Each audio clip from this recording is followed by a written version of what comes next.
Kalifornijoje prasidėjo didžiausias tymų protrūkis per pastarosius 50 metų. Šiomis dienomis virusas vėl tampa pagrindinė tema. Epidemija, kurios ištakos. Asmuo tymais greičiausiai užsikrėtęs galėjo nusičiaudyti apsilankimo Disneylande metu. Amerikoje plinta tymai. Šis protrūkis nemažėja. Šiais metais jau padaugėjo atvejų. Sergamumas tymais padidėjo 3 kartus iki 644 atvejų, apie kuriuos pranešama 27 valstijose. Ar taip nutiko dėl judėjimo prieš vakcinas, nes tėvai neskiepija savo vaikų?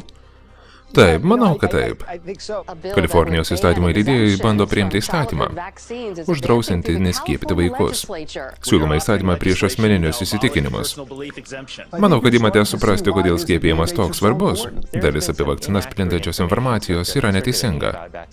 Didžioji jos dalis kyla iš Britanijos tyrimų, siejančių vakciną su autizmu. Jūs vis dar baiminatės, kad vakcina sukelia autizmą, nors tai ir buvo paneigta. Pakartotinai ir pagrįstai paneigta. Turbūt girdėjote, kad skiepai sukelia autizmą. Vienam iš 110 vaikų. Velniop tai, visiška nesąmonė. Nesukelia. Įstatymas reikalaujantis, kad vaikai būtų skiepijami priimtas. Visi vaikai prieš patekdami visuomeninės ir privačias mokyklas bei darželius privalo atitikti imunizacijos standartus. Visiems primiktinai rekomenduoju pažvelgti į mokslą, pažvelgti į faktus. Ligų kontrolės centras gali suteikti reikiamos informacijos. Skiepykite savo vaikus.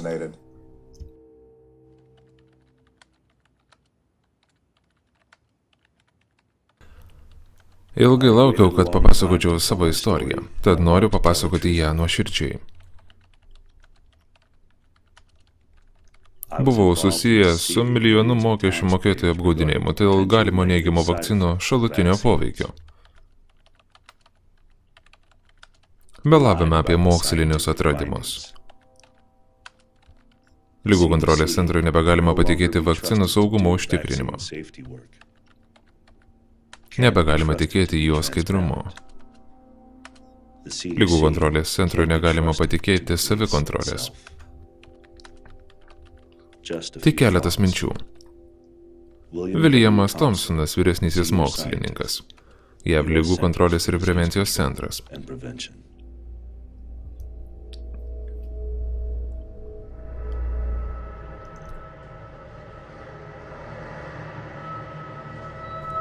Paskiepyti nuo apgaulės iki katastrofos.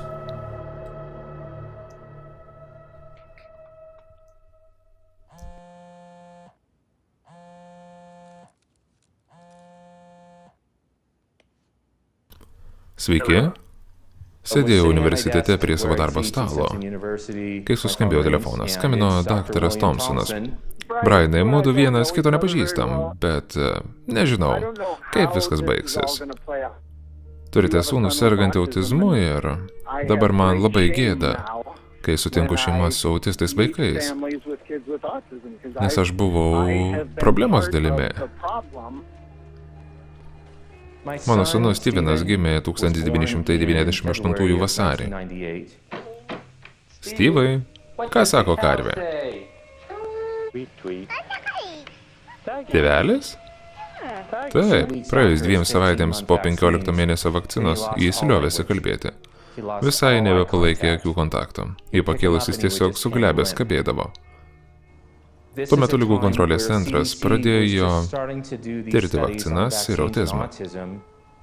Kaip mokslininkas esu išspaudęs daugiau nei 60 techninių ir mokslinių straipsnių pagrindiniuose tarptautiniuose moksliniuose žurnaluose.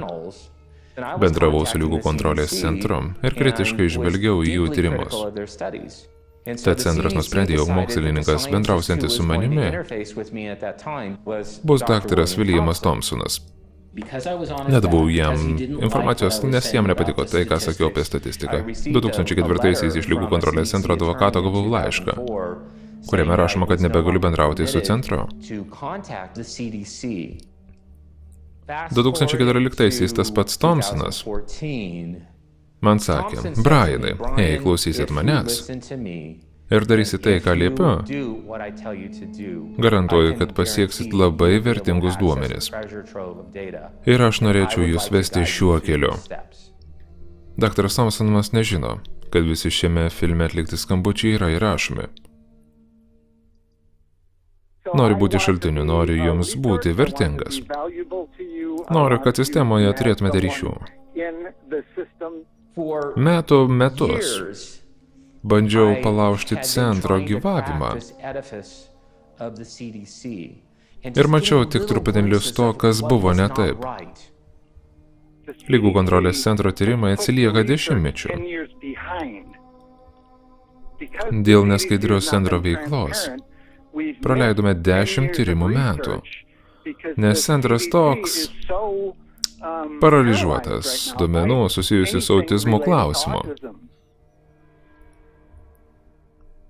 Esu licencijuota klinikinė psichologija ir valdybos patvirtinta elgesio analitikė. 78-aisiais autizmu sirgo vienas iš 15 tūkstančių vaikų. Tai buvo labai retas sutrikimas. Dirbau klinikoje Kalifornijos universitete Los Andžele, kuri buvo vienintelis žinomas centras gydyti vaikus sergančius autizmu. Turėjome 6-10 vaikų, su kuriais dirbom. Maždaug 90-ųjų pradžioje, netrukus po to, kai atidariau savo biurą, autizmo plitimas buvo toks didelis ir spartus, kad lioviausi maniusi, jog spėsiu paskui. Žvelgiant iš oficialios diagnostinės perspektyvos, kuria apibūdinama autizmą, matėme sutrikimus dviejose srityse. Pirmoji – socialinė komunikacija ir socialinis bendravimas. Šioje srityje turi pasireikšti 3 konkretūs simptomai. Tokie kaip socialinio ir emocinio bendravimo stoka, neverbalinio bendravimo tokio kaip akių kontaktas nebuvimas ir santykių nevystymas. Antroji būtinoji sutrikimo sritis – stereotipinis pasikartojantis neleistinas elgesys. Pavyzdžiui, plojimas delnais, kūno siūbavimas, pasipriešinimas pokyčiams. Vienas iš naujausių simptomų – sensorinių pojūčių nukrypimai. Jei vaikas nesugeba tinkamai pajausti aplinkos, nebūtinai girdėdamas taip, kaip girdime mes, tai gali būti laikoma autizmo simptomu. Tad jei turite 5 simptomus, 2 iš pasikartojančio elgesio srities ir 3 iš socialinio bendravimo sutrikimų, gaunate autizmo spektro raidos sutrikimo apibūdinimą ASS. Autizmo spektro sutrikimas. Pradedame, kaip visuomet, tebūnie tiesa. Karščiausios naujienos vos prieš kelias valandas Britanijos medicinos žurnalas padarė tai, ko nedaro moksliniai žurnalai. Apkaltina tyrėją Andrew Wakefieldą esant apsišaukėliu. 95-ųjų gegužės 19 dieną iškvietimo metu motina pasakojo istoriją apie savo vaiką ir autizmo požymius atsiradusius po skiepijimo. Ir aš pasakiau, kuo galiu padėti? Nieko nežinau apie autizmą, paskambinot ne tuo numeriu. Ir jį pasakė, ne gydytojau, mano vaikui blogai su virškinamuoju traktu. Ir niekas į tai nežiūri rimtai. Buvau akademikas gastroenterologas atliekantis tyrimus. Ir ypač susidomėjęs Krono liga bei opinio kolito. Tačiau nieko nežinau apie autizmą. Kai studijavau medicinos mokykloje, jis buvo toks retas, kad mūsų apie jį nemokė. Girdėjome daugybę pasakojimų, kurie buvo labai panašus. Medicinos esmė – šablono atpažinimas. Kadangi ėmė vystytis akivaizdo šablonas, mūsų grupelė, skaitant ir vadovaujantį Velso vaikų gastroenterologą, nusprendė, jog tie vaikai nusipelnė kruopštaus tyrimo. Buvo įrodyta, kad daktaras Wakefieldas naudojo neteisingus duomenis ir kad sukurtų netikrą straipsnį, kurį žurnalas leido išspausdinti. Kaip būtų kiti atlikti tyrimai vėl ir vėl nerodė jokio ryšio. Taigi tas absoliutus melas pražudęs tūkstančius vaikų. Tai, ką mes atradom ir pirmą kartą pristatėm, buvo ryšys tarp to, kas pasirodė besant žarnyno uždegimas ir vystymos regresijos anksčiau normaliai besivystančiuose vaikuose. Ir didžiai daliai tų vaikų, pasak jų tėvų, autizmo regresija pasireiškė po MMR vakcinos. Neturėjome teisės taisyti jų pasakojimų dėl to, kad jie gali būti nepriimtini. Turėjome tiksliai atpasakoti tą istoriją, nes jie galėjo privesti prie tolimesnių tyrimo straipsnyje. Buvo aiškiai parašyta, kad jis neįrodo, jog egzistuoja ryšys tarp MMR vakcinos ir aprašyto sindromo. Šio ginčo sprendimui reikėjo daugiau darbo. Tai buvo straipsnio išvada. Būdamas tyrimus vykdančių medicinos korespondentų pastarosius 7 metus praleidau dirbdamas vienoje geriausių medicinos pokalbių laidų pasaulyje. Medicinoje žinome, kaip buvo atlikta daugybė tyrimų įrodančių, kad vakcinos nesukelia autizmo.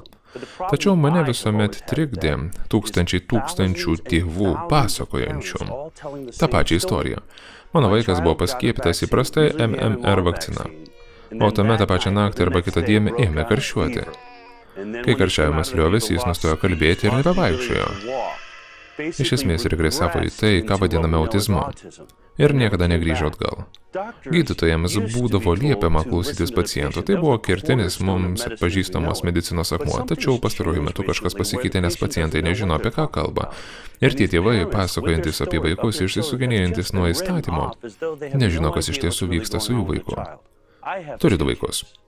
Ir visi, turintys vaikų, žino, kad kai pirmą kartą susilaukėme vaiko, pernelyg jautriai reaguojame į kiekvieną žagsulį, kiekvieną kosulį, kiekvieną nosies šmirkščiojimą. Kai kurie sako, kad tėvai tiesiog nežinojo, jog jų vaikas turi problemų. Ir staiga po metų suprato, kad jie serga autizmu. Man tai atrodo nesąmonė. Tad norėjau pažvelgti į šią istoriją ir išsiaiškinti, kaip visą tai sieja mediciną, mokslą ir tikrus tėvus.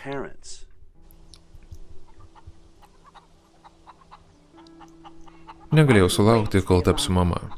Pamenu, kaip dar prieš vedybas kalbėjome apie tai, kokie svarbus mūsų gyvenime būtų vaikai. Pirmą norėjau dukters, po to sūnaus. Planavom turėti 4 vaikus. Būtume buvę puikiausiais tėvais, kokiais tik galėjom būti. Gimė Bela ir tai buvo nuostabi patirtis. Bela buvo tikras angeliukas. Netrukus ėmiau lauktis Bilio. Bela pasisveikino su Bilu. Labas. Turėjome gražią mergaitę ir gražų berniuką. Ir gyvenimas buvo nuostabus. Suėjus 2, 4 ir 6 mėnesiams Bilis buvo paskiepytas. Po paskutiniosios vakcinos jis ėmė šnarpščioti nosimi. Tad nedelsiant nuskubėjome atgal pas gydytoją. Duokit jam ką nors. Taip, jam reikia duoti antibiotiko, tam, kad įsitikintume, jog neprasidėjo karščiavimas. Sveikata nepagirėjo. Grįžom pas gydytoją. Jis vėl paskyrė antibiotikus. Ir aš pamenu pokalbį su mama, kuri buvo hipi homeopatė. Ji paklausė, kodėl jam duodate tų antibiotikų. Kam to reikia? Aš atsakiau su visa pagarba, tu menininkė. O jie gydytojai, tad žino geriau. 12 mėnesį reikėjo skiepyti MMR vakciną, tad būtent tos dienos rytą mano draugė man pasakė. Klausyk, girdėjau, kad su ta vakcina kažkas gali būti blogai. Aš pasakiau, tai beprotybė, kas tau yra? Jei su skiepais būtų kas nors blogai, mirgėtų visos antraštės. Gydytojas paskambintų ir atšauktų vizitą, nes vakcina nesaugi, bet tai nevyksta. Tu pesimistė, nerūpestinga. Klausaisi gandų, kuriuos kažkur išgirdai. Bilis gali tapti kurčias, jei ten nenuvesiu ir nepaskiepysiu jo. Daugumą įrodymų siejančių tymų su autizmu yra paneigti ir gydytojai bei mokslininkai sutarė, kad greičiausiai nėra pagrindinė priežastis. Beveik 20 metų dirba pediatru. Manau, kad dauguma pediatrų į vakcinas žiūri kaip į svarbiausią pagalbą vaikams. Na, štai moliūgėlį, duok 5. Gerai. Aš pakankamai jaunas, kad neprisiminčiau vaikų geležiniuose plaučiuose, kovojančių su poliomielitu. Poliomielitas šioje šalyje galiausiai buvo sunaikintas. 98-aisiais paviešinti Wakefieldo tyrimai. Mano sūnus buvo ką tik gimęs, o šie tyrimai rodė pirštų į MMR. Kaip tėvas bijau savo sūnaus skiepyti šią vakciną. Ir tiesą sakant, aš laiku jo nepaskiepijau, nes norėjau pamatyti, kokie papildomi tyrimai bus atlikti. Ir laikui bėgant tyrimai parodė, kad tai saugu. Todėl jį paskiepijom. Žinote, jei visų liautųsi skiepiję, grįžtume į tamsiuosius amžius.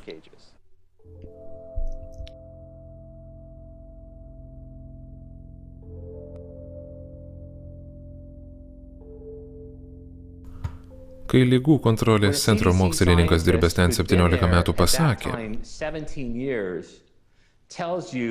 Štai, kai pasieksime duomenis, neprireikia daug laiko suprasti, kad turiu elgtis taip, kaip jis liepia, nes jis žino, ką kalba. Tik noriu pasakyti vieną. Dabar užimu puikų postą ir galiu suteikti daug informacijos. Jis paklausė manęs, kokių duomenų prašysiu. Aš pasakiau, kad norėsiu jo atliktų timersolio timirimo, gyvsidabrio turinčio konservanto. Naudojame kai kuriuose vakcinose. Ir jis pasakė, gerai, bet pirmą noriu, kad paprašytumėt informacijos apie MMR. Franco De Stefano ir jo kolegų 2004-aisiais atlikto darbo. Tai buvo ilgas tyrimas, kurio metu vos nesukėlėme betvarkės. Ligų kontrolės centras bandė manim atsikratyti ir išsiaiškinti kažką, ko nesupranta. Atvirai kalbant, diena, kai bylai suleido MMR, buvo tikras košmaras. Įėjau vidun ir pamačiau jį, apatiškai gulinti vežime. Jis ėmė nevaldomai drebėti, lyg būtų išlipęs iš ledinio vandens. Jo akys buvo užverstos ir jis drebėjo. Štai šitaip. Pamenu, kai jį čiupo ir tvirtai apkabino. Džonas iškart išsigando, aš sakiau, kad to nebus. To tikrai nebus. Nuvykom į ligoninę, atėjo gydytojai, apžiūrėjo ir pasakė, kad jam pasireiškia alerginė reakcija. Prasidėjo priepuolis, kad tai normalu, taip nutinka dažnai. Ir daugybė vaikų paskiepytų šią vakciną. Viskas yra gerai ir jam viskas bus gerai. Niekas niekada nesakė, kad vakcinos, kuriamis skiepyti mano vaikai, gali turėti kokių nors šalutinių poveikių. Kiti šalutiniai poveikiai – karščiavimas, retas pašalinis poveikis alerginės reakcijos kraujavimas. Skiepijimo MMR dieną po to, kai prasidėjo febribliniai traukuliai, mums buvo liepta vežti jį namo. Naktį jis miegojo su mumis. Jis atrodė miegoistas. Tiesą sakant, jis nė nebuvo pabudęs. Kaip ir prieš tai buvo bilės. Aš neišvengiamai turėjau sužinoti, su kokiamis medicininėmis problemomis susiduria tie vaikai. Kas dar juos paveikė ir privedė iki to? Ką vadiname autizmu? Dabar turbūt 90-metis. Pastebėjau, kad tie vaikai vartoja daug antibiotikų. Tačiau įdomiausia buvo matyti šeimų skaičių pranešusių apie regresinį savo vaiko elgesį iškart po skiepijimo. Daugelis jų rodė man vaizdo įrašus apie savo vaikus, kurie vystėsi absoliučiai normaliai, kol jiems nesukako 18 mėnesių ir netikėtai po skiepijimo neatsirado neįtikėtinas regresijos. Vaikus, kurie kalbėjo, mokėjo nuo 50 iki 100 žodžių ir prarado šį gebėjimą. Vaikus, kurie buvo ypač prisirišę ir bendraujantys su tėvais, bet staiga tapo uždari ir nebereagavo į savo vardą. Tai vyko iškart po skiepijimo MMR vakcina.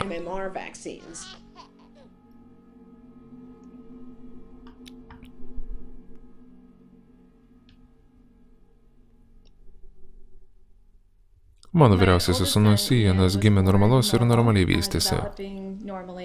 Jis buvo gražus berniukas, kai jam sukako 12 mėnesių. Tai yra 1 metai. Vienu metu jam buvo suleistos kelios vakcinos. Ir per savaitę jis ėmė karščiuoti. Visą jo kūną išbėrė. Anksčiau darytose vaizdo įrašuose matosi, kad jis vaikščiojo. Ir galima sakyti, netgi bėgiojo. Po skiepų praėjus savaitei jis to jau nebesugebėjo.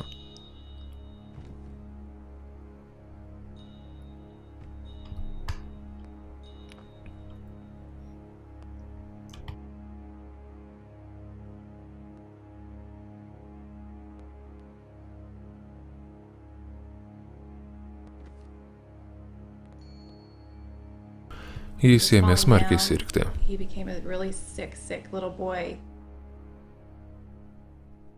Taigi klausimas tiems, kurie turi autizmą.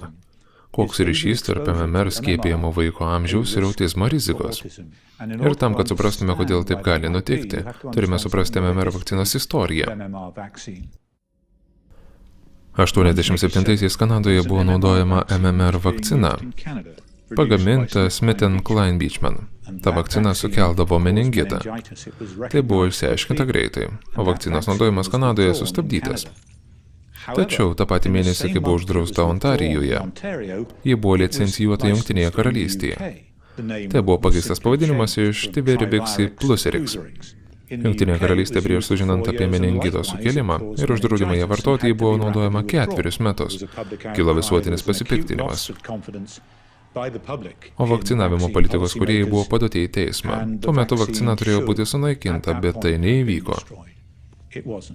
Tuomet ji buvo išsiųsta į besivystančias šalis, tokias kaip Brazilija, kur buvo naudojama masinio skiepijimosi kompanijose. Prasidėjo meningito epidemija. Tai buvo labai tikėtina.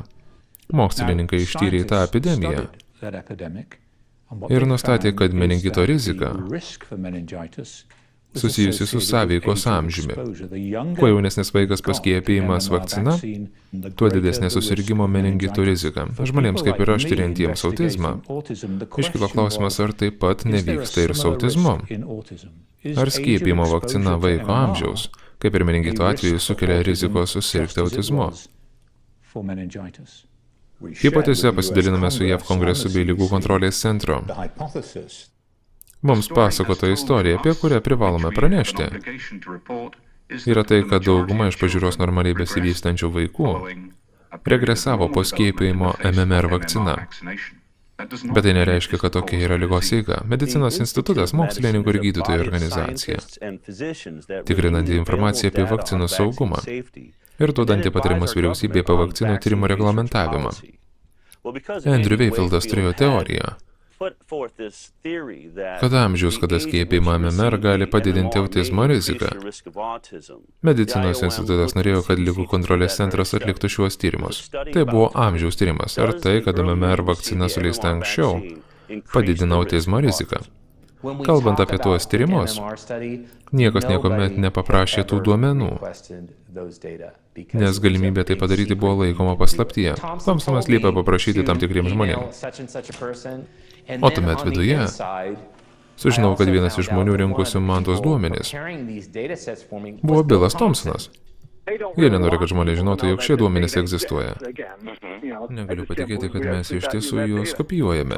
Thompsonas negalėjo Brianui Hookeriui tiesiogiai nusiųsti to dokumento, nes tai būtų buvo nelegalu. Tai, kad Thompsonas atrado, buvo teisėta spraga, vadinama piliečio užklausa. Tai leido Thompsonui legaliai perduoti potencialiai slaptintą informaciją Brianui Hookeriui.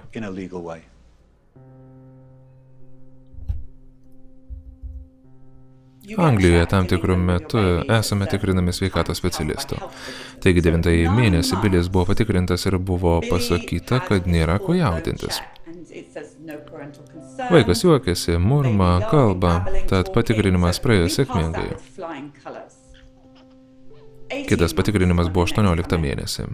Tuo metu jau žinojome, kad Bilui kažkas negerai. Greičiausiai per pirmas 5 ar 6 dienas pirmasis požymis buvo išsiblaškymas. Jis jau nebebuvo tas besišypsantis kūdikis ir jo veido išraiška buvo pajausmė. Tuomet prasidėjo viduriavimas. Jo pilvukas ėmė pūstis, tapo kitas kaip akmuo, jis ėmė vaikščioti ant pirštų galiukų, atsirado aukštas ir zlus, siaubingas rėkimas.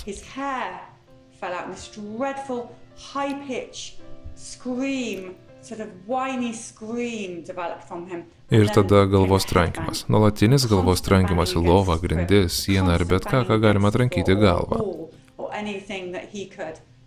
Jis vis daužydavo ir daužydavo. Naktimis su Johnu gulėdavom lovai, klausydamasi to bumbsėjimo. Bumbt, bumbt. Bumbsėjimas. Jis nė nepastebėdavo savo sesers, su kuria žaisdavo. Po darbo Johnas grįžta prie paradinių durų, jis nereaguoja. Buvome jo tėvai, nors tas vaikas mums nepriklausė. Nieko.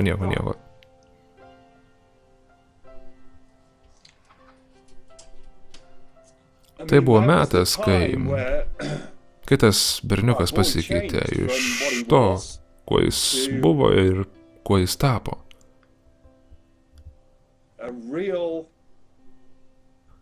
Jis tapo tragišku pavyzdžiu, kaip vaikas regresuoja į autizmą.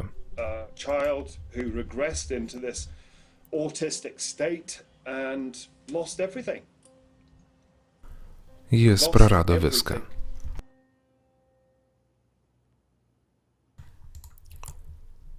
Tai, kaip ligų kontrolės centras atlieka tyrimus, kelia daug klausimų. Jis atkreipia dėmesį į tai, kas sukelia šurmulį ir gali sumažinti vakcinacijų skaičių. Ir tai tyria. Jie neatlieka tyrimų visoms vakcinoms. Tad jei Endis nebūtų atlikęs pradinių tyrimų, kurie nebuvo išspausdinti Lancet laikraštyje, nebūtų sukėlęs teisėto pasipiktinimo, ligų kontrolės centras nebūtų ir to tyręs.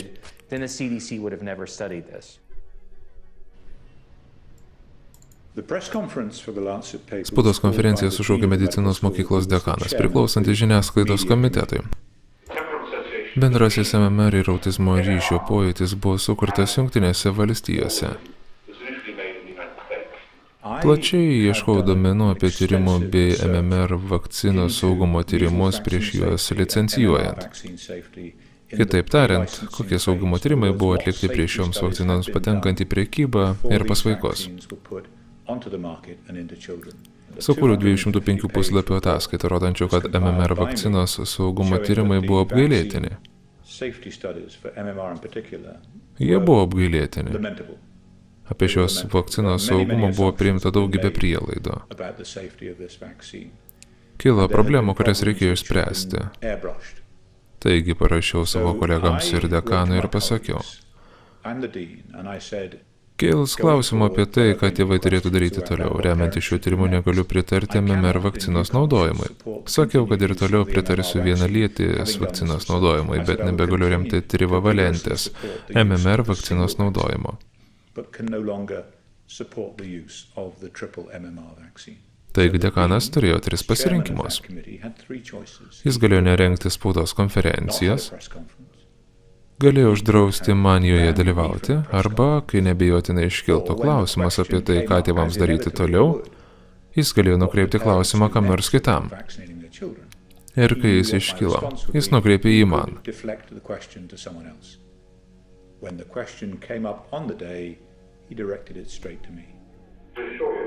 Užtikrino jūs, kad tai neprieštarauja mūsų suvokimui apie tymų vakcinos būtinybę.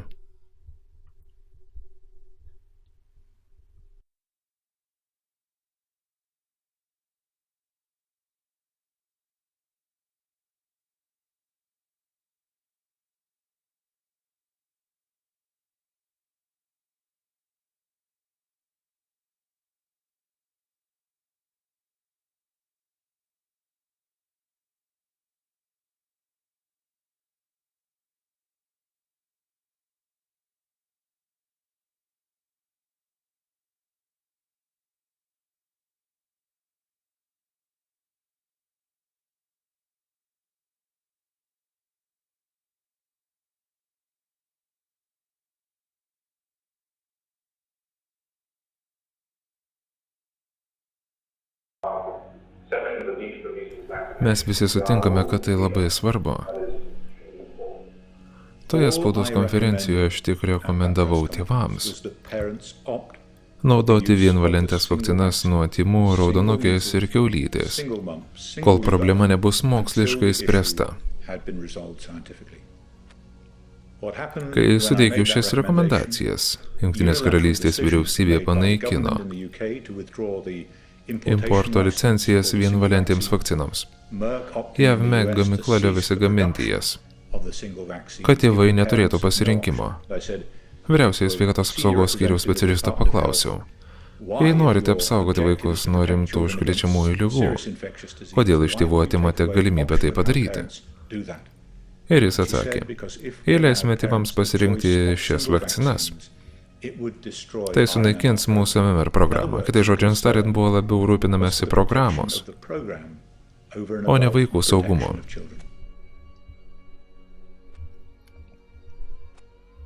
Niekas nesukurs medicininės karjeros,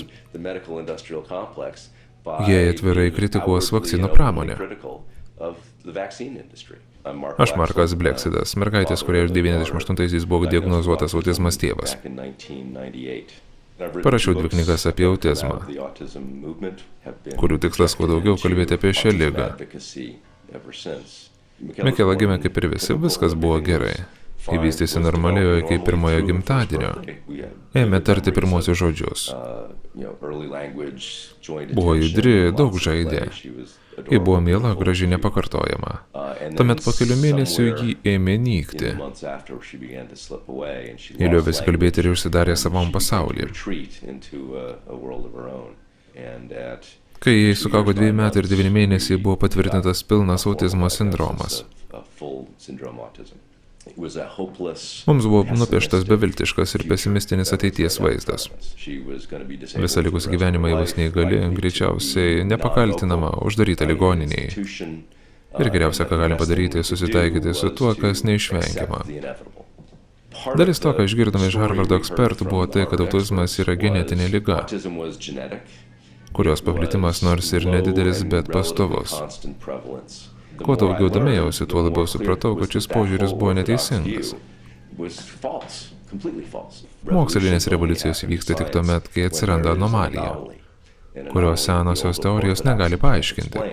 Autizmo atveju sprogimas vyko tuomet, kai paaiškėjo, kad susirgimai, kuriuos žmonės bandė paaiškinti kaip genetinius neurologinio pagrindo susirgimus, atlikęs pradinio tyrimo negalėjai nustatyti. Kažkokie dalykai nutikė vaikams ir mes turėjom paklausti, kas tai galėjo būti.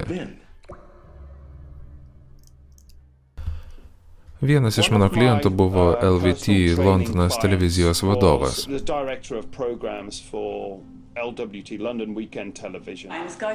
Aš paklausiau, kodėl jums nenufilmavus laidos žmonėms sergantiems šią ligą. Jis pasakė, kad tai bus neįtikėtina istorija. Mes neturėjom ko prarasti, dabar arba tas vaikas nusižudys, nesusiskaldys galvą, arba mes išeisime iš proto, nes gyvenimas taps nepakeliamas. Laida buvo parodyta, o mes gavome 250 000 elektroninių laiškų. Tuo metu kompiuteriai buvo pakankamai lėti. Sukūrėme nedidelį tinklapį tam atvejai, kas nors norėtų mums padėti. Tinklapiai užstrigo, televizijos stoties kompiuteriai užstrigo. Anksčiau jie nebuvo matę nieko panašaus. Kitų tėvų istorijos buvo tokios pat kaip mūsų. Antibiotikai, vakcinos ir bum, tokie pat simptomai. Viduriavimas, vidurių užkietėjimas, aukšto tono rėkimas, galvos trankimas, visi tai išgyvenom. Istorija tokia pat. Polis sugalvojo viską parašyti žurnale Autizmo istorijos. Visi galvojame, kad galbūt kas nors gali padėti. Gydytojai, kuriuos tėvai kreipėsi, jiems neatsakė iškilusius klausimus. Į mus jie kreipėsi apimti nevilties. Po 4 mėnesių turėjome 45 000 prenumeratorių.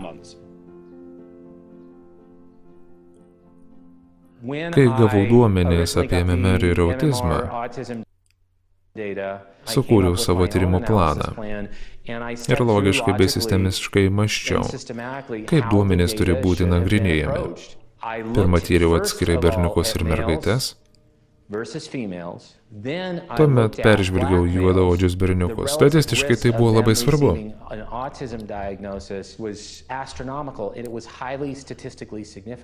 Turėjau pripažinti, kad nieko nežinau apie MMR vakciną. Tuomet pirmą kartą paskambinau Andžiui. Vau. Tikrai? Po visko, kas nutiko, po visko, ką išgyvenom? Po visko, ką per pastarosius 15 metų išgyveno tos šeimos? O lygų kontrolės centras visą laiką žinojo, kad MMR gali sukelti autizmą. Kai ėmiau plėtoti pokalbį, manau, jis suprato, jog tai milžiniškas įtraukimas lygų kontrolės centro sistemoje. Visų pirma, Thompsonas nubraižė grafiką, kuriam nurodyta, kiek procentų vaikų buvo paskiepyta ir kokio amžiaus vaikai gavo pirmąjį MMR skiepą. Vaikai sergantis autizmu pažymėti oranžinę liniją, nesergantis mėlyną. Jei nėra jokio ryšio tarp ankstyvo skiepijimo MMR ir autizmo, šios dvi linijos turėjo eiti greta, kad ir kokiame amžiuje vaikai skiepyti. Ir jos eina kartu, kol pasiekė 15 mėnesių. Tuomet jos išsiskiria ir vis tolsta viena nuo kitos. Tai buvo pirmasis požymis, kad MMR vakcina sukelia autizmą. Šis atradimas vėl paskatino Thompsoną imtis tyrimo. Andrew'ui tai buvo didelė problema. Tad paklausiu Briano: Brianai, ar jūs įrašinėjot šios pokalbius? Telefoninio pokalbio įrašinėjimas man nebuvo malonus. Sakyčiau, netgi žiaurus. Tai galėjo pranykti taip pat lengvai, kaip ir atsirado. Kaip žuvis ant kabliuko. O tavo darbas yra partempti ją į laivą. Afroamerikietiškas efektas. Templas pradėjo vaikščioti pirmaisiais mėnesiais, tad prieš kitą skiepimą jis jau vaikščiojo visą mėnesį. Kai nuėjome pas gydytoją Lou, jo dvynoji sesuo ėmė be perstojo rėkti. Jis suprato, kas vyksta, ir nenorėjo, kad gydytojas ją liestų. Pažvelgiau suguldytus švirkštus. 3 jam ir 3 jai. Leidžiant antrąją vakciną, Lucinda parkrito. Tad turėjau liautis žiūrėjusi ir išvesti ją iš ten. Kai ją išvedžiau, šiek tiek apraminau, apsidairiau. Jis rėkė, o pažvelgus iš švirkštų supratau, kad vienas iš jų skirtas buvo jai dingęs. Jai buvo likę tik 2. Paklausiau seselės, kas nutiko su trečiuoju švirkštu. Ji pasakė: o Dieve, suleidau jį jam. Paklausiau, kokia tai buvo vakcina. Ji atsakė, kad tai buvo dar viena MMR. Liepiau iškviesti gydytoją. Vaikas verkia kaip išprotėjęs, jūs leidžiat jam papildomą vakciną, nežinau, koks buvo poveikis. Mes išeinam. Ir aš išėjau, tad jos taip ir nepaskiepijo. Kai grįžau, vaikas verkė ir verkė. Paguldžiau jam pledo, jis ėmė daužyti galvą į grindis. Kitą rytą nuėjau į jo kambarį, o jis guli ir žiūri tuščiu žvilgsniu. Lyg būtų paralyžiuotas. Jis jau nebebuvo tas vaikas, kuris kiekvieną rytą judėjo šypsojosi, laukdamas, kol paimsiu jį. Paėmiau jį, o jis padarė taip. Pasakiau, kas nutiko mano kūdikiui. Paskambinau kliniką. Pasakiau, kad manau, jog vaikui pasireiškia šalutinės vakarykščių skiepų poveikis. Ji pasakė: ne, vakar kalbėjau su Merck atstovu. Nemanau, kad tai šalutinis poveikis.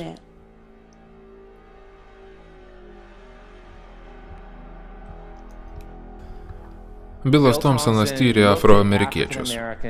Jis pastebėjo, kad tiems afroamerikiečiams, kurie laiku buvo paskiepyti vakcina, rizika susirgti autizmu buvo daugiau kaip 2 kartais didesnė nei tiems afroamerikiečiams, kurie buvo paskiepyti sulaukę 3 metų. Manau, kad iš juodaodžių tie, kuriuos skiepijame anksčiau, turi didesnę tikimybę susirgti autizmu. Tuo metu mokslininkų grupė dirbusi prie šių tyrimų rengdavo kassavaitinius susitikimus. Colina Boyle, neįgalumo vystymosi skyriaus vadovė. Maršalina Jarginalsop, viena iš tiesioginių Thompsono prižiūrėtojų. Frankas De Stefanas, saugios imunizacijos skyriaus vadovas. Ir Tanja Basin, mokslinė bendradarbė. Susitikimo metu Thompsonas pasakė, kad afroamerikiečiams rizika susirgti autizmu yra statistiškai didelė, jei jie laiku bus paskiepyti MMR. Apie ką buvo kalbama per tuos susitikimus? Ar žmonės sako, kad tai nepriimtina? Ar kad tai negali būti tiesa? Nemeluosiu. Tačiau taip pat nenoriu ir nieko iš karto sakyti.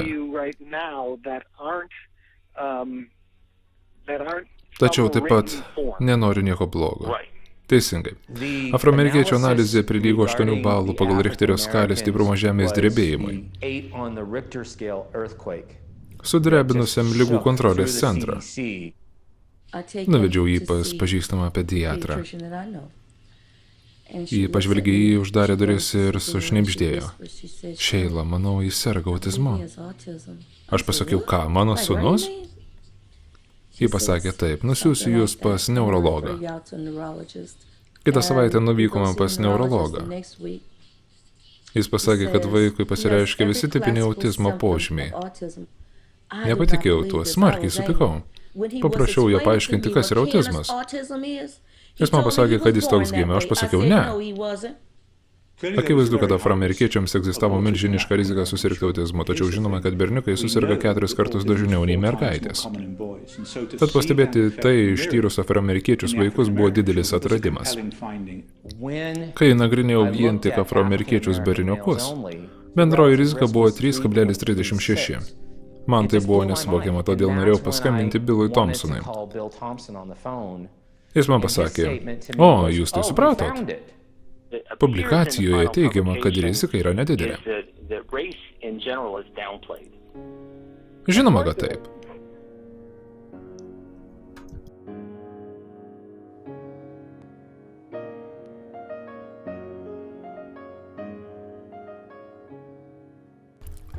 Templo sesuo nepakartojama. Ji laisvai kalba 3 kalbomis.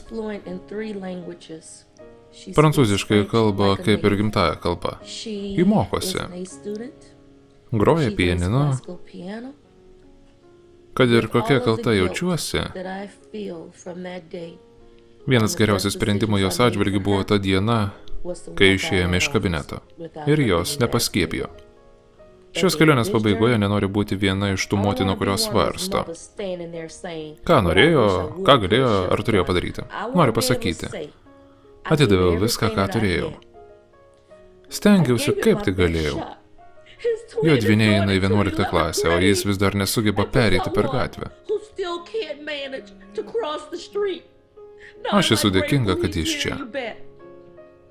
Esu dėkinga, kad mano sūnus gyvena. Buvau tokia naivi,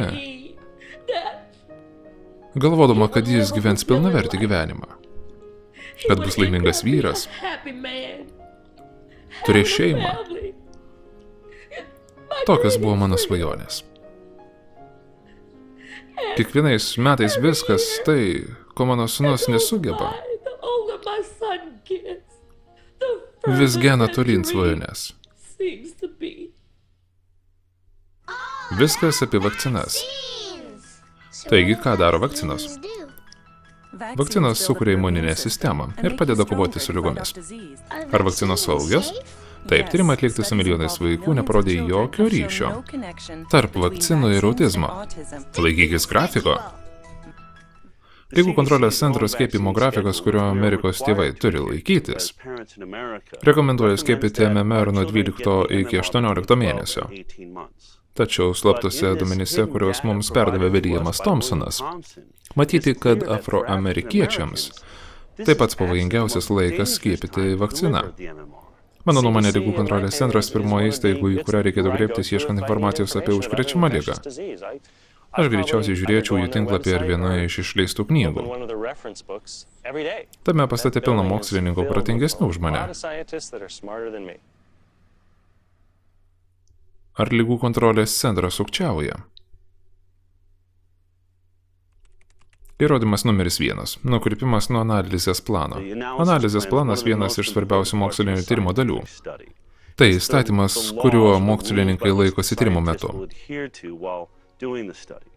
Šį analizės planą sukuria patys mokslininkai. Kartais jų vadovybė. Tačiau, kai analizės planas patvirtinamas, jie sako, štai kaip naudosime duomenis. Ir negalime nuo to plano nukrypti. Kitaip rizikuosi patekti į mokslinę apgavystę. Jie nukrypo nuo analizės plano po to, kai pamatė tai, kas jiems nepatiko. Jei taip, turime milžinišką bėdą. Thompsonas ne tik atliko svarų vaidmenį kuriant analizės planą. Jis buvo skaičių žmogus. Jis buvo atsakingas už duomenų surinkimą, jų analizavimą ir rezultatų pristatymą. 2001 gruodį gavome rezultatus. MMR ir autizmo ryšys tyrimas buvo sukurtas analizės planas, kurio turėjome laikytis. Pasidalinsiu turimais analizės plano juodraščiais ir pamatysit, ar padarėme tai, ką turėjom padaryti. Tam analizės planui pritarė ne tik bendra autoriai, bet ir Ligų kontrolės centro vadovai. Tam, kad paslėptų šį poveikį, jie turėjo sumažinti tyriamų vaikų skaičių. kad sumažintų taip vadinamą statistinę jėgą. Tai yra galimybė surasti skirtumą, jei toks egzistuoja. Analizės plane buvo numatyta naudotis dviem informacijos šaltiniais.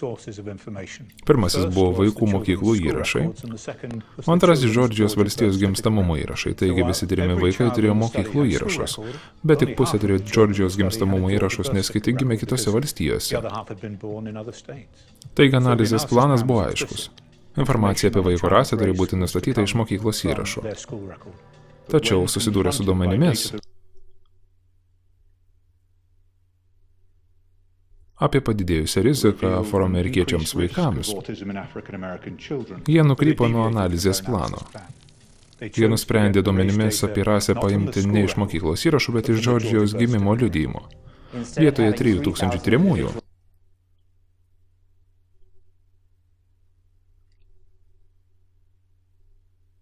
Skaičius sumažėjo iki maždaug 1800. Sąlyginė rizika nuo 2,64 sumažėjo iki 1,8. Tačiau svarbiausia, kad sąlyginė rizika statistiškai buvo nebereikšminga. Prašau žengti į priekį ir atsiimti apdovanojimą už nuopelnus medicinai.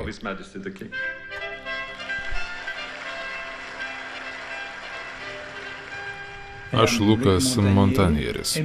Esu virusologas. Gavau Nobelio premiją už indėlį atrandant AIDS virusą. Vakcinų ir autizmo ryšys yra pasaulinė problema. Ne tik šioje šalyje, bet taip pat Azijoje, net ir Afrikoje. Skiepijimas vakcina ankstyvame amžiuje. Prieš sukankant metams ar dviems svarbiausias buvo afroamerikiečiams vaikams. Ir kurį laiką tai buvo slepiama. Mano nuomonė, ši apgavystė smarkiai prasilenkė su medicinos ir mokslo etika. Praeityje Ligų kontrolės centras atliko svarbų darbą atrandant AIDS virusą. Tada esu smarkiai nusivylęs, matydamas, kad autizmo atveju Ligų kontrolės centras elgiasi kitaip.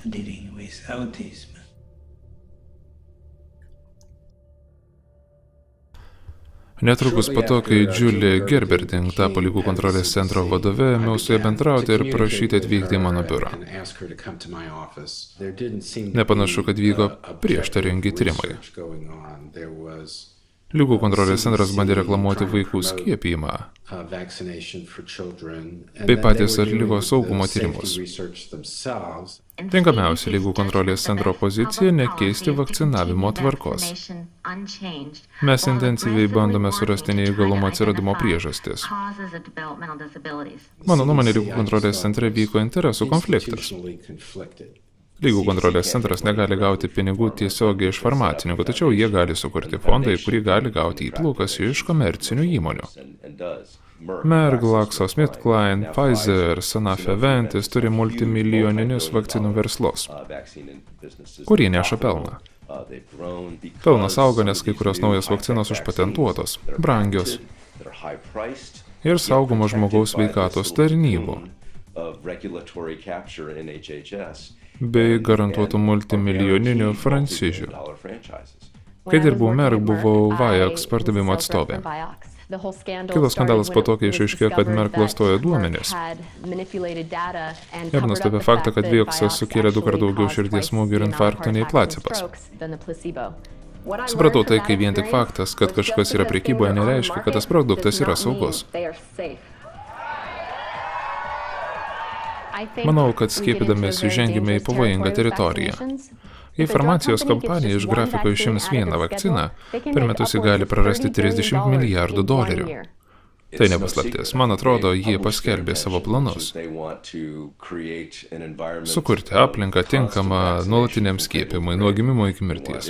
Jie nori vakcinų kūdikiams, skiepų nuo gripo, DPT vakcinos, Gardasilio meningokoko skiepų. Jie nori vakcinų suaugusiems. Jie nori, kad ateitume ir nuolat skiepytumėmės. Jie nori vakcinų pensininkams. Tai labai pelningas verslas, nes vakcinų saugumo tyrimai nėra tokie intensyvūs kaip įprastų vaistų. Tai yra 2 kartus atliekami ilgalaikiai placebo paremti tyrimai.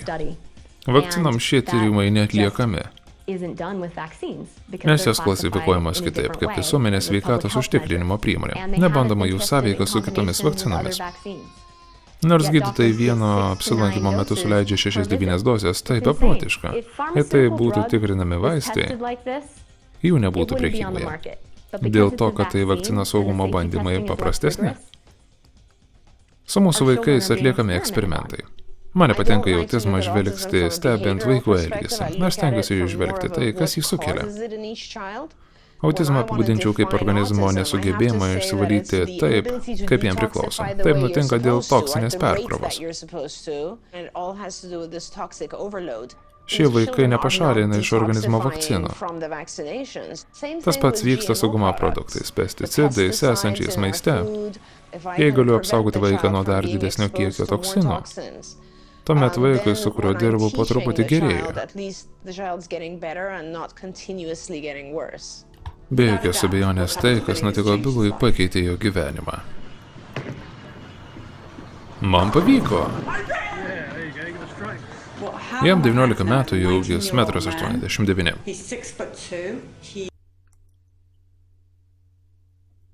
Jis kaprizingas. Geromis dienomis Bilas nuostabus, jis tikras angelas. Blogomis dienomis jį gali suerzinti menkiausią smulkmeną. Nulipsiu žemyn ir pamokysiu tėtį. Lik čia, gerai? Nužudysiu tėtį dabar pat. Bilai, paklausyk manęs, lik čia ir pasistenk nurimti, gerai? Jie tampa agresyviais ir kai kuriais atvejais pavojingais, nes neturi sugebėjimų bendrauti. Nes mama pakvietė Kentą.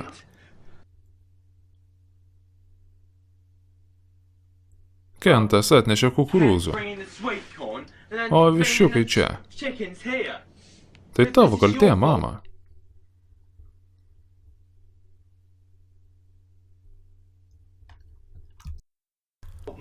Jei negalėtumėte išreikšti savo poreikio, norų, troškimų, laimės ir liūdesio, taptumėte agresyvūs. Tokia blogiausia autizmo pusė.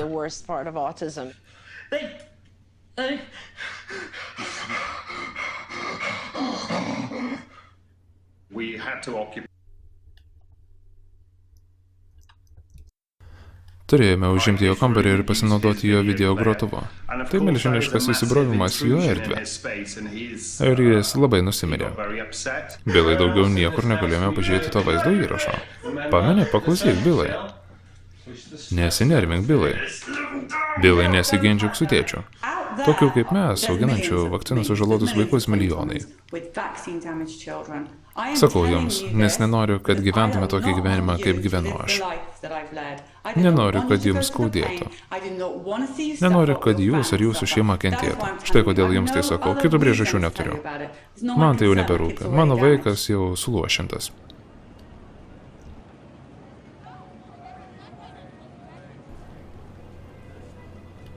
Esu vyresnioji Massachusetts universiteto kompiuterių mokslo ir dirbtinio intelekto laboratorijos darbuotoja.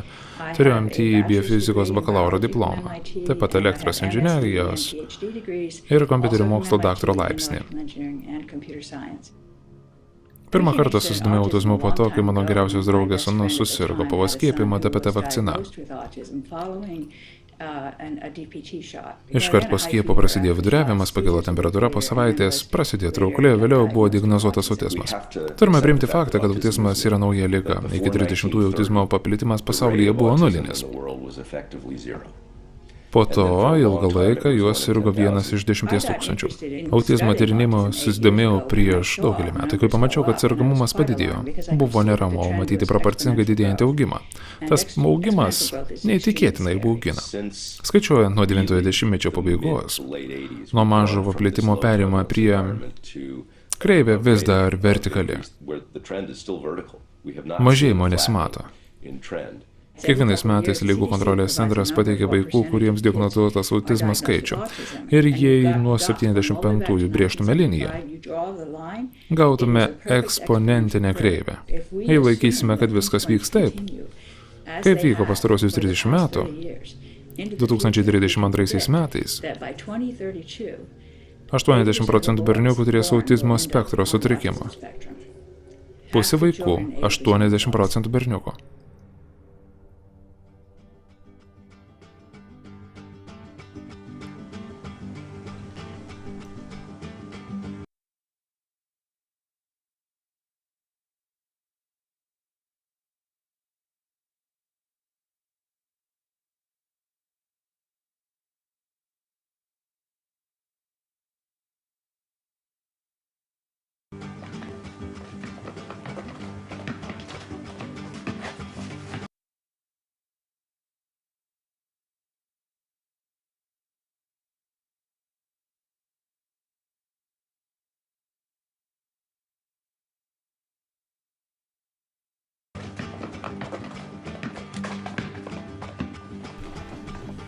Jei matome, kad vakcinos sukelia problemas tik afroamerikiečiams vaikams, klystate.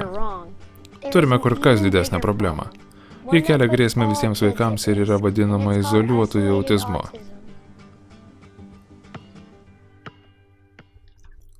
Izoliuotasis autizmas. Kai Ligų kontrolės centro mokslininkai nusprendė atlikti tyrimus, jie uždavė savo klausimą, jei ankstyvas skiepijimas sukelia autizmą, kuriuose vaikų grupėse greičiausiai pastebėtume šį poveikį. Jų atsakymas vaikuose pirmaisiais metais neturinčiuose vystymosi sutrikimų. Vaikuose, kurie buvo visiškai sveiki iki suleidžiant vakciną. Šią grupę jie vadino izoliuotojų autizmu. Tai neturi nieko bendro su izoliuotais autizmo atvejais ar izoliuota grupė sergančia autizmu. Jie izoliavo tą autizmą, kad vaikai neturintys gretutinių simptomų būtų nuo jo atskirti. Jokio cerebrinio paralyžiaus, protinio atsilikimo, regos ar klausos sutrikimo, epilepsijos ar apsigimimo. Ši rizika kyla visiems pasaulyje esantiems sveikiems vaikams. Aš vienišas tėvas auginantis 15-metę. Autizmu sergančią ir bendrauti nesugebančią dukrą. 15 mėnesių ji buvo paskiepyta MMR ir DPT vakcinom. Jei prasidėjo karščiavimas, o kai jis baigėsi, ji prarado viską. Kai nuvežiaus dukrą skiepyti, jai buvo 6 savaitės. Po 2 valandų jai prasidėjo 5 minutės trukęs priepuolis. Dar po 2 valandų vėl tai pasikartojo. Mama čia, nagi, tau viskas gerai, viskas gerai. Nagi. Nagi, mažutė. Aš čia. Vakcinas sunkiai pažeidėjo smegenis. Kiekvieną dieną jai prasidėjo priepuoliai. Kol sulaukus 15 ji mirė man ant rankų.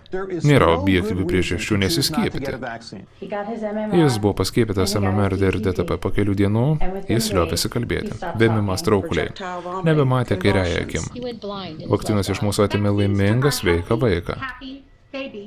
Ir jį susargdino. Jie liovėsi kalbėti.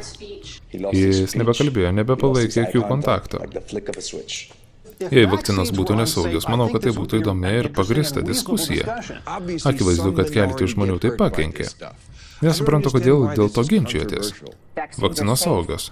Skiepykitės. Žinote ką, užsičiaupkit. Ir duokit man visas vakcinas, kurios Merck nori sukišti į subinę. Autizmas nėra šalutinis vakcinų poveikis, arba kitais žodžiais tariant, kadangi žmonės nenori to girdėti. Vakcinos nesukelia autizmo. Atidžiai paklausykit. Atidžiai paklausykit. Vakcinos gali ir sukelia autizmą. Mano anūkas, mano Lilė, mano dukra, mano sūnus buvo paskiepytas, mano sūnus Jacksonas. Turėjau sveiką, normalų berniuką. Atidžiai paklausykit. Vakcinos sukelia autizmą. Vieną dieną apie vakcinas visi sužinos tiesą. Atidžiai paklausykit.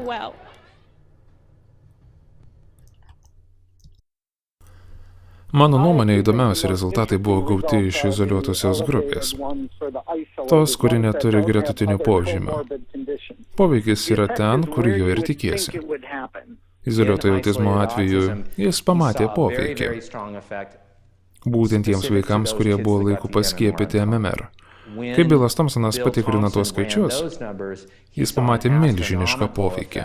Kai kurie iš tų skaičių rodė sąlyginę riziką, kuri buvo 7 ar 8 kartus didesnė. Tiems vaikams, kurie sirgo tik izoliuoto autizmu, be kitų diagnozių lyginant su kontrolinė grupė. Izoliuotą autizmą sunku suprasti, nes jis gali atrodyti nepavojingas, bet tai iš tiesų didelė problema, nes visiems sveikiems vaikams nepriklausomai nuo jų rasės gresia pavojus. Pavyzdžiui, dabar mano sesė 18 mėnesių ir jie reikėtų skiepyti MMR vakciną. Tačiau tokiu atveju rizika susirgti autizmu būtų 17 kartų didesnė nei tuo atveju, jei mano tėvai palauktų, kol jai sukaks 3. Aš tikiuosi, kad mano tėvai taip ir padarys. Štai kas iš tiesų baugina. Žvelgiant į izoliuotą autizmą tarp tų, kurie buvo paskiepyti 12-18 mėnesių, man tuomet 17 kartų dažnesnius autizmo atvejus lyginant su tais, kurie buvo paskiepyti sulaukę 3 metų. Tačiau supraskim teisingai, visi tyrimi vaikai buvo skiepyti MMR vakcina. Kokie būtų rezultatai, jei lygintume 12-18 mėnesius su tais, kurie iš vis nebuvo skiepyti?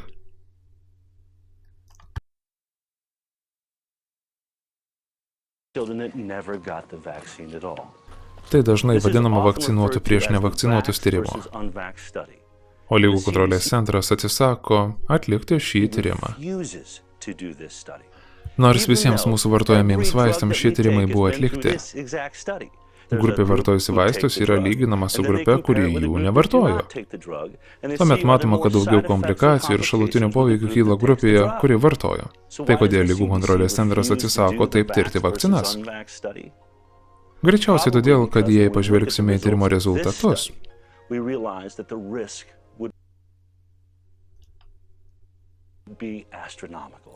suprasime, kad rizika milžiniška. Tai turbūt viena iš pavojingiausių priežasčių, dėl kurių visame pasaulyje padidėjo sergamumas autizmu. Įrodymas numeris 2. Duomenų praleidimas. Kaip ir afroamerikiečiai vaikai, jie įėjo į kambarį ir padalino informaciją į mažesnes dalis, kad pašalintų tą poveikį. Matote Colinos Boyle užrašus apie tai, kaip jie planavo pateikti duomenis apie amžiaus grupės. Šalia duomenų įrašo performatuoti, o tuomet suskirsto į naujas amžiaus grupės. Nors ir nepasisekė gauti norimo rezultato, galiausiai ataskaitoje jie pateikė sąlyginius duomenis. Žiūrėjau į tą publikaciją ir negalėjau patikėti, kad padarėme tai, ką padarėme. Bet mes tai padarėm.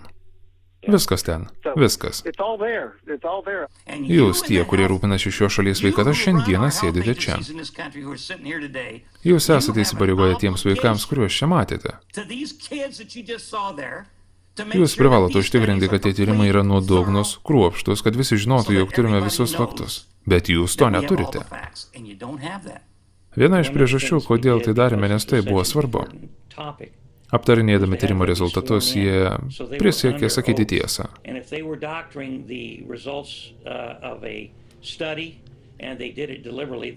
Bet vis vien tyčia melavo. Anksčiau buvo 1 iš 10 000, dabar 1 iš 250 vaikų šioje šalyje yra sužaloti ir serga autizmu. Tie vaikai užaugs. Jie nemirs. Tai ne tokia liga, kurią jie užsikrečia ir miršta. Jie sulauks 50-60 metų. Kaip manot, kas jais rūpinsis? Tai darysime mes, visi mes, mokesčių mokėtojai. Ir tai kainuos milijardus dolerių. Tad negalime leisti farmacininkams ir mūsų vyriausybei dangstyti šios betvarkės, nes ji niekur nedings. Ir jei lauksime, mokesčių mokėtojams įkainuos dar daugiau milijardų. Ir mūsų FDA bei HHS, kurie teigia, kad tyrimai rodo priešingai, taip pat klysta. Lygų kontrolės neatlikinėjo tyrimų burbulę. Tiesą sakant, buvo priešingai. Jie buvo prispausti. Kongresmenas Denas Bartonas priešais viso kongreso reikalavo atsakymo apie gyvsidabrį, MMR, vakcinų tyrimus ir vakcinų ryšį su autizmu. Davidas Waldenas, Floridos kongresmenas, skundėsi, nes manė, kad blogai tvarkomasi su šia situacija. Be viso to Teisingumo ministerija iš Lygų kontrolės centro prašo duomenų, nes prieš tai atliktose tyrimuose buvo tiek daug anomalijų, kad atrodė, jog tai buvo apgaulė. Taigi ir jiems kilo įtarimas. Tuomet pažvelkite į laiškus, kuriuos Thompsonas mums atsiuntė. Ir pamatysite, kad jis susisiekė su savo vadove Melinda Wharton ir bandė ją įspėti. Pirmą kartą su jumis bendravau 2002 rugsėjo 3 dėl MMR autizmo tyrimo rezultatų, dėl kurių nesutarė. Kaip galima nesutarti dėl mokslinių tyrimo rezultatų? Juk faktai yra faktai, duomenys yra duomenys, tai visai nelogiška. Taigi Denas Bartonas kvėpuoja jiems į nugaras Teisingumo ministeriją, prašo dokumentų. O Williamas Thompsonas išaiškina, kad Colina Boyle pasisamdė advokatą, kad šis padėtų jai nuspręsti, kurie duomenys yra tinkami pateikti Teisingumo ministerijai. Tai akivaizdžiai išgąsdino Thompsono, nes laiške Wharton jis rašo: aš samdysiuosi asmeninį advokatą. Ir man labai gaila, kad turime rūpintis, ar atliekant tokius tyrimus nepažeidžiamos mūsų asmeninės teisės. Kas čia vyksta? Vyriausybiniai mokslininkai dėl vaikų saugumo tyrimų samdosi advokatus. Akivaizdu, kad aktoriui Thompsonui tai nepatiko, nes laiško pabaigoje jis parašė akivaizdų grasinimą. Susirūpinau ir ėmiau svarstyti apie savo kaip autoriaus pašalinimą iš rankraščio. Po kelių dienų Thompsonas parašė tiesiai daktarui Walterui Ornestui, nacionalinės imunizacijos programos vadovai. Nesu nusiteikęs dalyvauti politinėse debatuose, kurie kils dėl šių tyrimų. Thompsonas pasiekė pačią skyriaus viršūnę. Iš Walterio Ornsteino niekuomet negavome atsakomo. Tačiau Thompsonas puikiai žinojo, kas nutiks vėliau. Įrodymas numeris 3. Dokumentų sunaikinimas. Valdžia norėjo padaryti tam tikrus dalykus ir aš su tuo sutikau. Pagal subordinaciją buvo 4 iš 5. Daktaras Thompsonas kalbėjo apie dokumentų sunaikinimą. 2002 rudenį susirinkimo metu buvo atvežta šiukšliadėžė, kad atrinkti dokumentai galėtų būti sunaikinti. Sunaikino visus dokumentus su De Stefano pavarde. Visi sunaikino su jais susijusius dokumentus, tad vieninteliai dokumentai likę iš tyrimo yra su mano pavarde. Šių dokumentų nebuvo federaliniuose registruose, tai buvo svarbus dokumentai, nes juose buvo matomas stiprus statistiškai svarbus poveikis. Jis manė, kad sunaikinti šios dokumentus yra nelegalu, todėl išsaugojo kompiuterinės ir popierinės jų kopijas. Duomenys pateikti prieš dokumentų sunaikinimą ir po buvo visiškai skirtingi.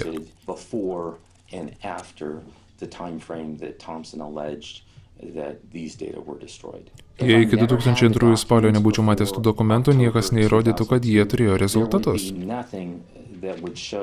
Ir nusprendė juos sunaikinti. Parašiau oficialų skundą tyrimų sąžiningumo biurui bei sveikatos ir žmogaus tarnyboms.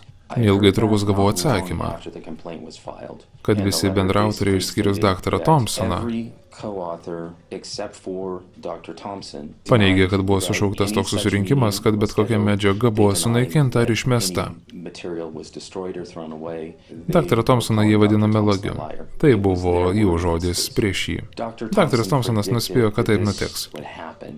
Yra dalykų, kuriais negaliu su jumis pasidalinti, nes negaliu jų įrodyti. Mane tai neramina, nes nenoriu jums sakyti to, ko negaliu įrodyti. Nes bijau, kad kiti 4 žmonės susitars ir sakys, ne, tai netiesa.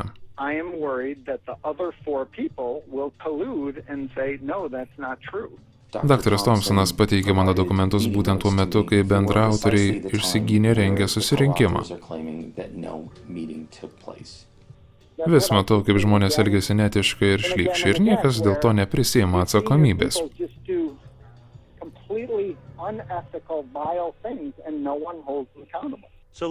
Kai turite duomenis, toks mokslinis tyrimas labai paprastas. Jūs peržiūrite duomenis, gaunate rezultatus ir išspausdinat juos straipsnį.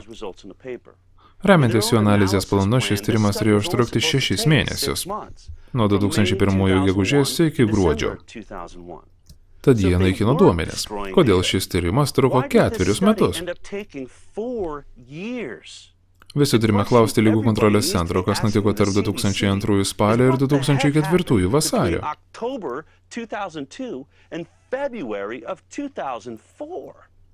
Apie šios tyrimus daugiau nieko nežinote todėl, kad 2 metus jie buvo vykdomi už uždarų durų. Tad po 2 slaptų susitikimų už uždarų durų metų De Stefano pristatė galutinį MMR tyrimų juodraštį. Jis buvo pristatytas Medicinos institutui. Medicinos instituto darbuotojai informaciją gauna iš pramonės, valdžios, mokslininkų ir valdžios. Tai visi tie patys žmonės. Visame tame nebuvo gerų prižiūrėtojų, kurie įsitikintų, kad vakcinos saugumo tyrimai atlikti tinkamai ir objektyviai. Nepanašu, kad ši sistema buvo patikrinta. Rašiau Julijai Gerberg ir parašiau atidėti 2004 vasario mėnesio Medicinos instituto susitikimą. Norėjau jį atidėti, nes maniau, kad šiuo dokumentu norėta ne tik pateikti tiesą, o tiesiog sutrumpinti procesą ir pateikti priešlaikinės išvadas. Bėda ta, kad Thompsonui, kaip pagrindiniam mokslininkui, teks pristatyti jų atradimus. Ir jam tai nepatinka. Tiesą sakant, jis toks nusiminęs, kad ima prieštarauti Frankui De Stefano, Walteriui Orensteinui ir Ligų kontrolės centro vadovai Julijai Gerberg. Elektroninėme laiške jis rašo: Daktarė, turėsiu pristatyti keletą problematiškų rezultatų apie MMR vakcinos ir autizmo ryšį. Paprastai kalbant, aš netisiu šio melo. Jūs mane ten nusiuntėte ir aš pasakysiu tiesą.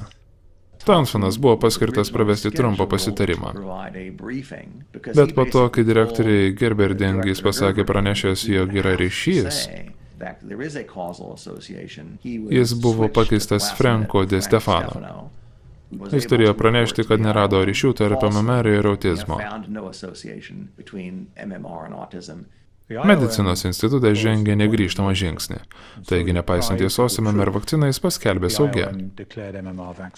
Komitetas nemano, jog šiuo metu reikia investuoti į teoretinį vakcinų autizmo ryšį. Jie visiems laikams užtvėrė duris MMR ir autizmo ryšio tyrimams. Pasirodo, kad viskas, kas sakiau, buvo tiesa, jie bandė sužlugdyti tyrimą. Tai, kad prasidėjau prie straipsnio, yra žemiausias mano karjeros taškas. Po jų nepakartojamo MMR tyrimo, De Stefano ir jo komanda iš sveikatos žmogaus tarnybų gavo apdovanojimą. Po keletą metų daktarė Julija Gerberg gavo asmeninį apdovanojimą. Gerai apmokamas vakcinų padalinio vadovo darbas Merck kompanijoje. Akivaizdu, kad Merck buvo dėkinga už jos darbą, tyriant jų vakciną.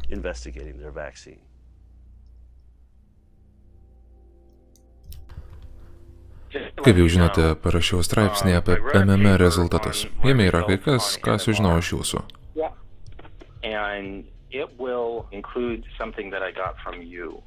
Brianas norėjo išspausdinti straipsnį su dokumentais, kuriuos galėjo gauti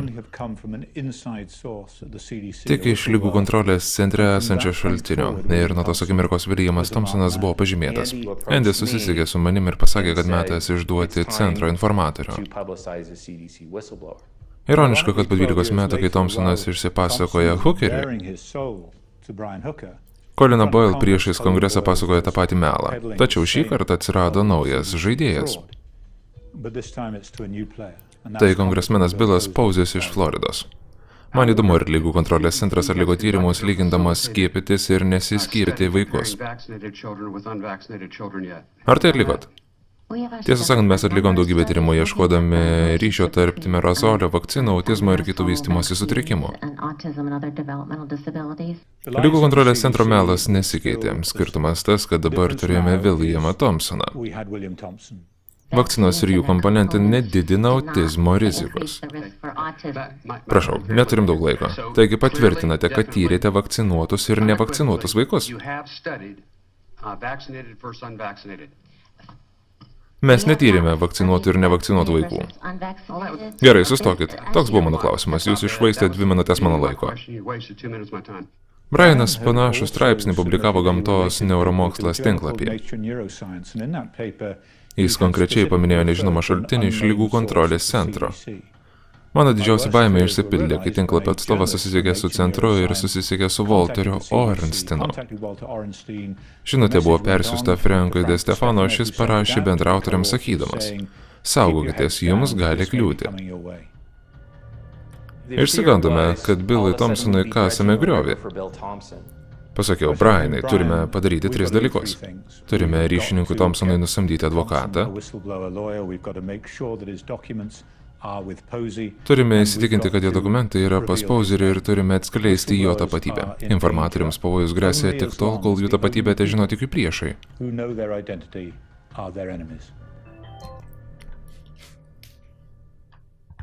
Ar vakcina sukelia autizmą? Per pastarosius 30 metų vaikų skiepimo grafikas suintensyvėjo 3 kartus. Sergamumas autizmu nuo 1 iš 10 tūkstančių padidėjo nuo 1 iki 50 vaikų.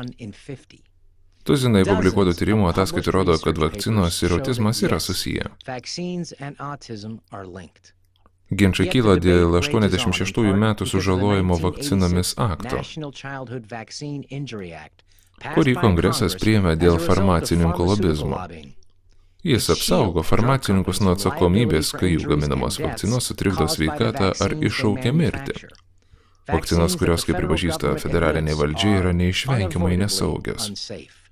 Vietoje tiesioginio ieškinio farmacininkams, tėvai privalo teikti peticiją sveikatos ir žmogaus tarnyboms. Ir jei jie paskiria kompensaciją,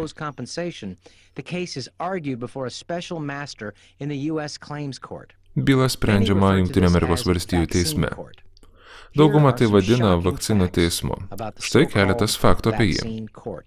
Farmacininkų atstovai neprivalo dalyvauti posėdžiuose. Mokesčių mokėtojai apmoka visą žalą. Teisingumo ministerija veikia kaip vyriausybės advokatas, už kurį apmoka mokesčių mokėtojai. Įrodymas numeris 4. Trukdymas teisingumui. 2002-aisiais vakcinų teisme jau buvo svarstoma 1000 bylų. Vidutinė kompensacija vaikui autistui siekia $5 milijonus. Paskaičiuokit, kalbame apie $100 milijardų, galbūt net $trilijonus. Kylant autizmo epidemijai prireikė atlikti melagingos tyrimus. Kad būtų galima užginčyti vakcinų teismo bylas ir išvengti kompensacijų mokėjimo. Tūkstančiams pateikusiųjų peticijas nebuvo paskirtos kompensacijos, nes teisingumo buvo sutrukdyta.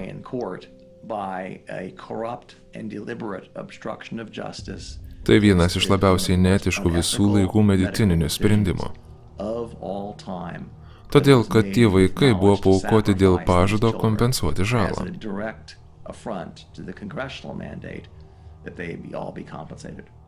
Nuo 86 vakcinų teismas vakcinų žalotiems žmonėms išmokėjo apie $3 milijardus.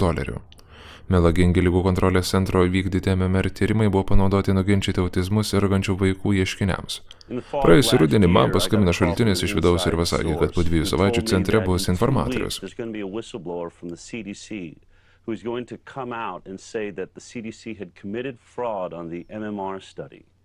Jis paviešins savo tapatybę ir patvirtins, kad centras atliko melagingus MMR tyrimus.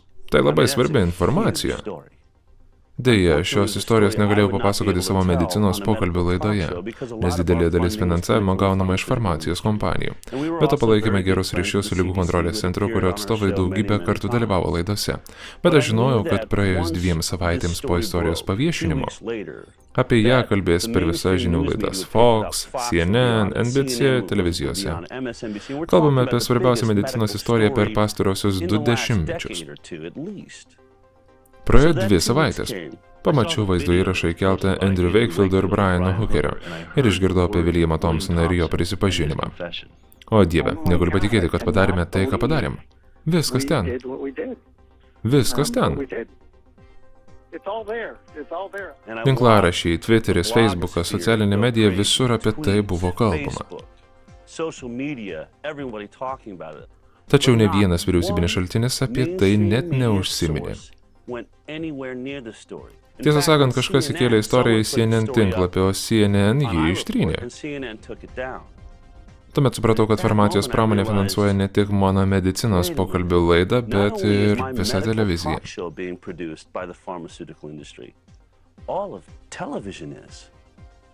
Mes niekuomet nepapasakosim šios istorijos. Tačiau kai ką pranešti pavyko. Smarkiai užkrečiamas tymų protrūkis. Milžiniškas. Tymų protrūkis. Amerikoje plinta tymai. Šis protrūkis nemažėja. 2014 sergamumas tymais padidėjo 3 kartus iki 644 atvejų 27 valstijose.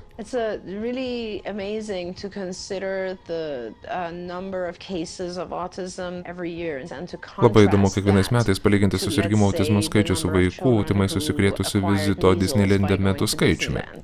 Nedaug vaikų užsikrečia tymais, bet milžiniškam skaičių vaikų kasdien diagnozuojamas autizmas.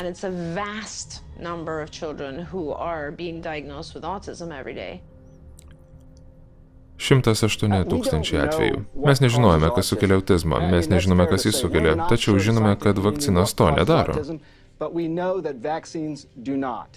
Nesakau, kad Sanjayas Gupta yra blogas vyras. Tiesą sakant, manau, kad jis stengiasi elgtis teisingai. Kaip ir dauguma gydytojų. Bet jei jiems meluoja mokslinė įstaiga teikianti jiems duomenis, kas nutiks mums visiems? Kas nutiks, jeigu geras gydytojas pamatys tuos pačius duomenis kaip ir aš? Taigi, jūs mokslininkė. Taigi, jūs tuos duomenis matėt. Esate 100% tikra, sakėte, kad turite šeimą vaikų. Taip. Kiek laiko dirbate gydytoje? Ir kokia jūsų specialybė? Daugiau nei 10 metų dirbu šeimos gydytoje. Gydau kūdikius ir senukus, vyriausiam pacientui 96. Ar leisti skiepus yra jūsų dalis? Taip, aš skiepiu žmonės. Mūsų klinika vadovaujasi Ligų kontrolės centro rekomendacijomis ir perduoda informaciją pacientams. Duodame jiems vaikų skiepijimo grafikus. Noriu kai ką jums parodyti. Tai oficialus Williamo Thompsono Ligų kontrolės centro informatoriaus skundas. Čia yra keletas priedų su pateiktais dokumentais. Dokumentams peržvelgti duosiu tiek laiko, kiek tik jums reikės. Jei prireiks laiko, neskubėkit.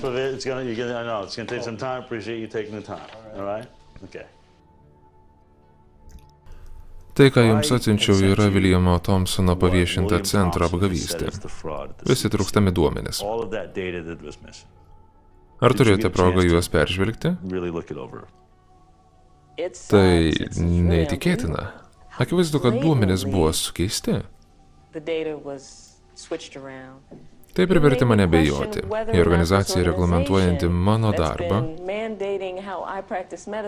nuslėpė duomenis apie šį konkretų tyrimą. Apie ką dar man meluojama? Aš vis dar bandau tai suprasti, nes tai tyrimai, kurie buvo panaudoti galutiniam atsakymui, kad MMR nesukelia autizmo.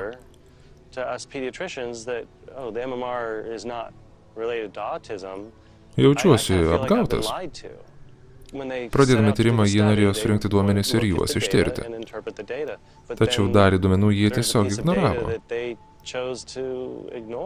Duomenys, kurių jie neįtraukė, buvo labai svarbus. Pagalvokit apie tai. Tai labai svarbu gydytojai, kuris turi susitaikyti su faktu, kad pastarosius 10-20 galimai naikinam vaikus ir jų smegenis.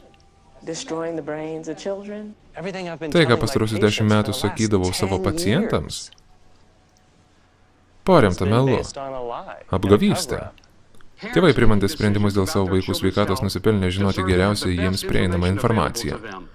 Jie turi tikėti, kad federalinės tarnybos sako jiems tiesą. Kai mudu su Brianu nusamdėme Thompsoną advokatą, šis visus centro duomenis perdavė kongresmenui Posey. Turint omeny informatoriaus dokumento atsiradimą bei ligų kontrolės centro įnašą, reikalingas nuodugnus tyrimas. Taigi, prašau, maldauju savo kolegų imtis veiksmų.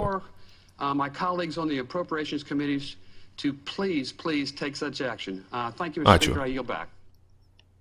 Praėjus 7 mėnesiai po to, kai kongresmenas Bilas Posey paragino kongresą paduoti į teismą Billą Thompsoną, o jie nepadarė nieko.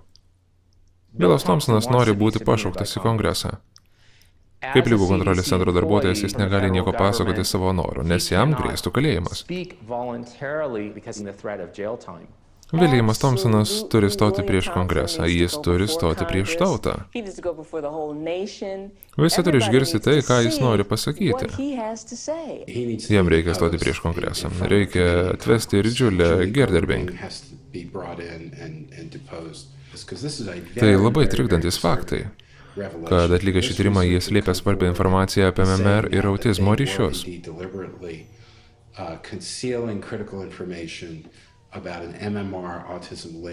Tai siaubingas atradimas. Nukrypimas nuo analizės plano, lemiamų duomenų nepaisymas, dokumentų naikinimas, trukdymas teisingumui, kongreso apgaudinėjimas, žala nekaltiems vaikams. Tai reikia ištirti. Mudu sutarėm, vakcinų saugumas neturėtų priklausyti ligų kontrolės centrui. Sutinku, nei ligų kontrolės centrui, nei panašioms institucijoms. Kitas žingsnis būtų grąžinti Veldono Malonio įstatymą. Kažkas turi veikti greitai ir iš ligų kontrolės centro reikia perimti atsakomybę už vakcinų saugumą. Tie vaikai buvo paveikti Colinos Boyle, Franko, De Stefano, Maršalino, Jürgen Alsop ir Tanijos Besen veiksmų. Mano sūnus neįgalus 17 metų. Maniau, kad įkalinimas yra per švelni bausmė tiems individams įvykdžiusiems tokią apgaulę. Idėja, kad vaikus nuo pavojingų infekcinių ligų turėtume saugoti vakcinomis, kurios yra saugios ir efektyvios, yra pagirtina. Bet Disneylande prasideda tymų protrūkis ir jie bando parduoti jiems MMR. Neturime duomenų, kad autizmą sukeltų vienvalentės vakcinos. Jis sukelia tik trivalentę MMR. Aš manau, kad turime taisyti skiepijimo politiką. Tačiau pirmiausia, problemą galime sumažinti išskirdami vienvalentės vakcinas tymams, kiaulytei ir raudonukiai.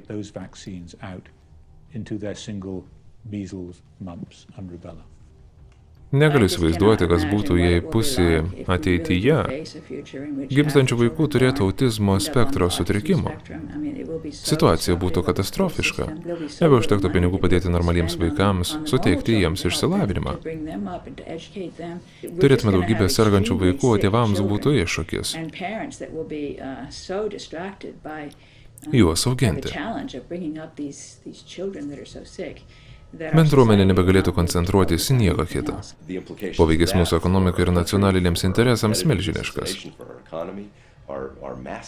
Jie turi žinoti ir žino, kad tai nacionalinė ekstremali situacija. Tai bus tikra katastrofa, jei leisime ją įvykti.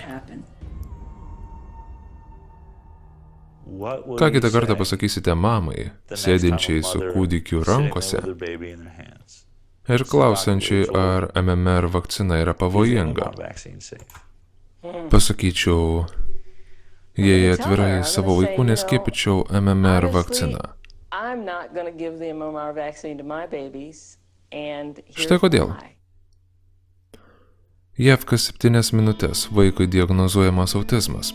Vardant savo vaikų sveikatą susisiekite su savo politikais ir reikalaukite, kad Kongresas pašauktų teismą Williamą Thompsoną ir tirtų Ligų kontrolės centro apgavystę, kad Kongresas panaikintų 1986 m. nacionalinį sužalojimo vakcinoms aktą ir gamintojus sulaikytų kaltais dėl vakcinos sukeltų sužalojimo, kad nedelsiant būtų galima gauti vienvalenčių tymų, kiaulytės ir raudonikės vakcinų, kad visos vakcinos būtų laikomos medicininiais vaistais ir būtų atlikti atitinkami tyrimai.